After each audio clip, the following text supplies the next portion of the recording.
Buongiorno da Leandro Maggi, buongiorno dalla pista di Rosolina Mare, pista di cross con 7 bagni coinvolti, sospesa la ruspadina della Befana, ma i talenti del cross e dell'enduro si stanno allenando.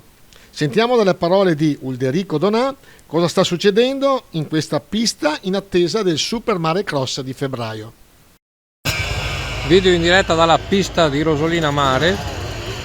Sono arrivati i migliori talenti, i giovani talenti del motocross ed enduro insieme con gli istruttori federali Alex Zani e Barbone. C'è anche Andrea Verona, Marco Ritto, Oldrati e altri personaggi. Stanno attendendo indicazioni dagli istruttori.